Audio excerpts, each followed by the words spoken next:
अब ऐसे sexual overtone वाले लिरिक्स काफ़ी पहले से हिंदी सिनेमा में चलते आए हैं, और जहाँ तक बात नेवल फेटिशिज्म की है तो उसके इनोवेशन और रिनोवेशन का क्रेडिट साउथ इंडियन सिनेमा से छीनना गलत होगा।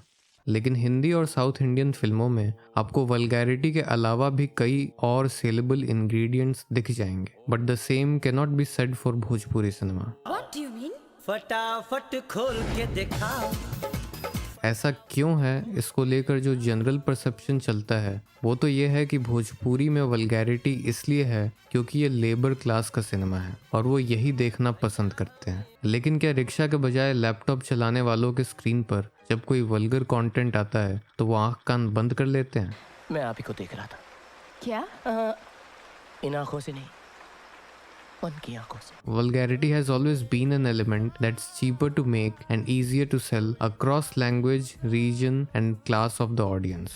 लेकिन इसके बावजूद हिंदी और बाकी रीजनल फिल्में इस विनिंग फार्मूला का उतना एक्सप्लॉयटेशन नहीं करती हैं जितना कि भोजपुरी फिल्में करती हैं, और इसका रीज़न है फीमेल ऑडियंस।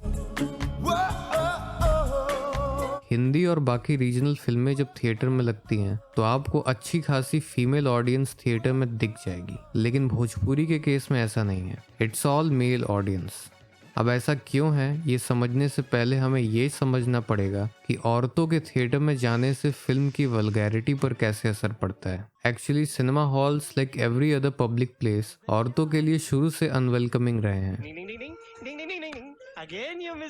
इसलिए औरतें हर जगह नहीं जाती। To be on the safer side of public morality वो उन्हीं जगहों पर जाती रही हैं जहां उनके होने से उनकी रिस्पेक्टेबिलिटी और ऑनर पर कोई सवाल ना उठाए। इसलिए वो पान या शराब की दुकान के बाहर नहीं दिखती जहां मर्दों की भीड़ होती है। ऐसा ही कुछ सीन सिनेमा हॉल्स को लेकर भी रहा है। थिएटर्स में औरतों का जाना 1950s में फैमिली फिल्म्स के ट्रेंड के साथ शुरू हुआ था। ढूंढता हूँ मैं हर कहीं जो कभी मिली मुझे, है नहीं मुझे जिसके प्यार पर हो यकीन, वो लड़की है कहाँ। लेकिन औरतें हॉल्स में इसलिए नहीं जाने लगी थीं क्योंकि उन्हें फैमिली फिल्म्स ही पसंद थे, बल्कि इसलिए जाने लगी थीं क्योंकि family films created a sense of safety in the halls, जहां वो अपने फुर्सत के वक्त को बिना किसी डर के बिता सकती थी। वैसे फैमिली फिल्म्स का ट्रेंड भी औरतों को हॉल्स में लाने के मकसद से शुरू नहीं हुआ था। एक्चुअली 50s से पहले के डेकेड्स में ग्रोइंग अर्बनाइजेशन की वजह से देश में सिनेमा हॉल्स तो बन रहे थे, लेकिन उनमें मोस्टली मर्द ही जाते थे।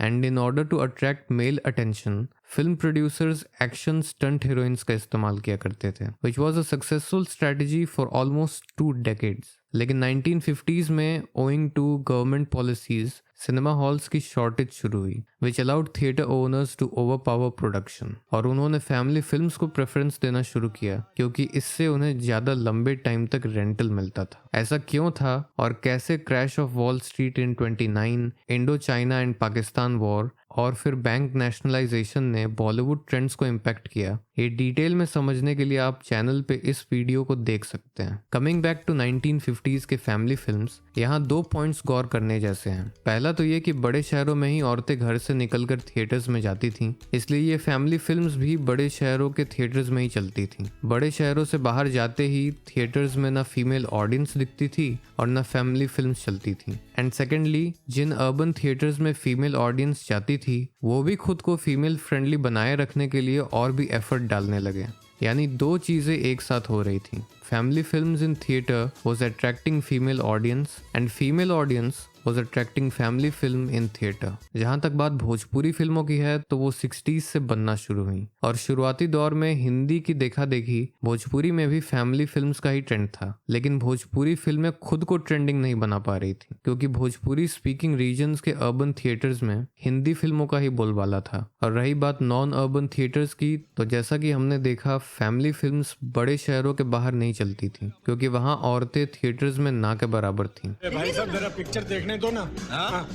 पिक्चर देखने लगता है चाचा पलीदा भाई चाची के साथ। इस वजह से सबर्ब्स और रूरल एरियाज में मेन स्ट्रीम से हटकर एक अलग ही ट्रेंड चल रहा था जिसमें दारा सिंह के एक्शन फिल्म्स का बोलबाला था। लेकिन बैंक नेशनलाइजेशन के बाद जब फिल्म प्रोडक्शन में अच्छा खासा कैपिटल आने लगा, मेन स्ट्रीम मसाला फिल्मों का ट्रेंड शुरू हुआ। जी हाँ, याद है आपको गब्बर चाहिए और जिंदा चाहिए, मिल जाएगा। जिनमें एक्शन और फैमिली जॉनर का मिक्स था, ताकि अर्बन और नॉन अर्बन दोनों मार्केट को एक ही फिल्म से कैप्चर किया जा सके। इसके काउंटर में स्मॉल टाइम फिल्म प्रोड्यूसर्स जो नॉन अर्बन एरियाज के लिए फिल्में बनाते थे, उन्होंने एक्शन से हटकर स्लीजी हॉरर फिल्मों का रुख किया, जिन्हें हम बी ग्रेड फिल्मों के तौर पे जानते हैं। इन बी ग्रेड फिल्म्स का ट्रेंड काफ़ी सक्सेसफुल रहा अंटिल द 90s, जब डिजिटल प्लेयर्स के आने की वजह से बी ग्रेड फिल्मों की ऑडियंस घर बैठे इजीली स्लीजी कंटेंट को एक्सेस करने लगी और इसलिए उन्हें थिएटर जाने की ज़रूरत नहीं थी। साथ ही मल्टीप्लेक्सेस के आने के बाद से मेन स्ट्रीम की ऑडियंस और फिल्म प्रोड्यूसर्स सिंगल स्क्रीन्स को इग्नोर करने लगे,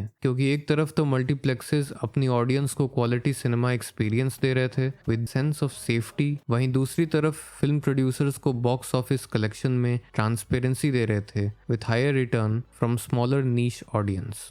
And all of this created an opportunity for Bhojpuri films in the rundown theaters. अरे लड़की ही हाई वोल्टेज वाली करंट मारे ले।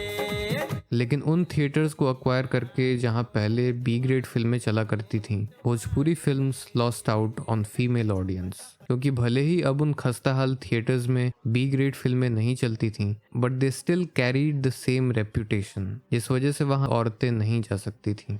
इस तरह भोजपुरी फिल्मों को बी ग्रेड फिल्मों से विरासत में मिले जर्जर हालत वाले सिंगल स्क्रीन थिएटर्स और ऑल मेल ऑडियंस, जिनका अटेंशन पाने के लिए भोजपुरी फिल्मों ने उसी एलिमेंट का इस्तेमाल करना शुरू किया जिससे बी ग्रेड फिल्में सक्सेसफुल हुई थी।